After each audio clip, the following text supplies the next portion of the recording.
Hey everyone, इस video के अंदर आपका बहुत बहुत स्वागत है। इस वीडियो में हम लोग शेल्फ प्रोस्पेक्टस के बारे में जानने वाले। सारे सीए इंटरमीडिएट के स्टूडेंट्स जो होते हैं उनको ये सिलेबस में है बेटा, जहाँ पे सेक्शन नंबर 31 आता है जो शेल्फ प्रोस्पेक्टस के बारे में बातचीत करता है। सर ये शेल्फ प्रोस्पेक्टस होता क्या है? तो देखिए, शेल्फ प्रोस्पेक्टस एक ऐसा प्रोस्पेक्टस है जब हम लोग इसे इशू करते हैं तो ये एक शेल्फ लाइफ के साथ आता है। जैसे इसकी 1 साल की शेल्फ लाइफ होती है।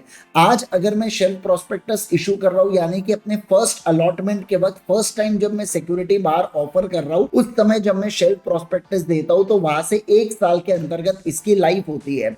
अब इसमें क्या होता है कि मुझे मल्टीपल इशू के दरमियान प्रोस्पेक्टस बार बार देने की जरूरत नहीं होती है। जब मैं सेकेंड इशू करूंगा तो मैं केवल और केवल इंफॉर्मेशन मेमोरेंडम की मदद से अपना काम चला सकता हूं। एग्जाम्पल के लिए मान लीजिए मैंने 1 अप्रैल को फर्स्ट ऑफर दिया था, सेकेंड ऑफर मैंने यहाँ पे दिया था एग्जाम्पल के लिए 1 जुलाई को।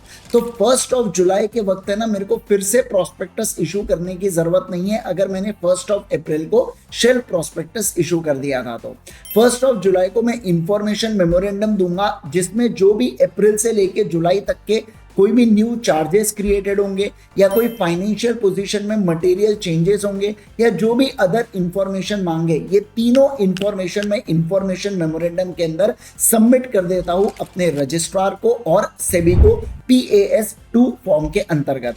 अब सवाल उठता है, सर ये इंफॉर्मेशन मेमोरेंडम कब दिया जाता है? तो जिस समय हमारा सब्सिक्वेंट ऑफर हम लोग करने वाले हैं उससे 1 महीने के पहले पहले आपको इंफॉर्मेशन मेमोरेंडम को देना होता है। अब ये जो शेल्फ प्रोस्पेक्टस है और इंफॉर्मेशन मेमोरेंडम है, जब इन दोनों को हम लोग साथ में देखते हैं तो इसे डीम्ड प्रोस्पेक्टस ट्रीट कर लिया जाता है। अब इसके साथ साथ एक और जो बहुत ज्यादा इंपॉर्टेंट पॉइंट है वो ये है कि अगर मान लीजिए किसी शेयर होल्डर ने एडवांस दिया था फर्स्ट अलॉटमेंट के वक्त, और वो एडवांस, और क्या होता है बाद में कि जब हमने इंफॉर्मेशन मेमोरेंडम दिया तो वो शेयर होल्डर खुश नहीं हुआ हमारे फाइनेंशियल पोजीशन को देख के, और वो क्या करना चाहता है, वो अपने एडवांस को क्लेम करना चाहता है।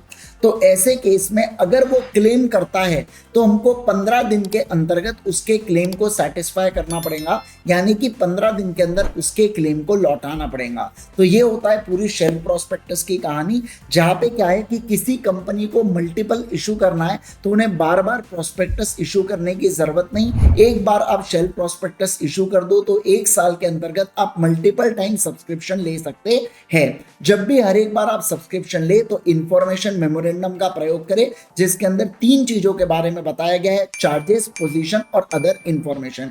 जिस दिन सब्सिक्वेंट ऑफर है वहां से बेटा 1 महीने पहले इंफॉर्मेशन मेमोरेंडम देना पड़ता है, और कोई व्यक्ति ने अगर आपको एडवांस दिया है तो एडवांस को भी क्लेम कर सकता है, और 15 दिन के अंतर्गत आपको एडवांस को रिटर्न करना पड़ता है। होप सो ये कंसेप्ट आपको बढ़िया से समझ गया हो। ऐसे और फॉलोइंग बढ़िया बढ़िया वीडियोस के लिए जरूर से इस चैनल को फॉलो कीजिए। इसके साथ साथ अगर आप इंटरमीडिएट का हमारे साथ रेगुलर कोर्स परचेज करना चाहते हैं तो आप ultimatecA.com पे विजिट कर सकते हैं, जहां पे मैं आपको CA फाउंडेशन का लॉ, CA इंटरमीडिएट का लॉ और CA इंटरमीडिएट का ऑडिट पढ़ाता हूं। Till then, thank you so much once again. Signing off, this is CA Indresh Gandhi.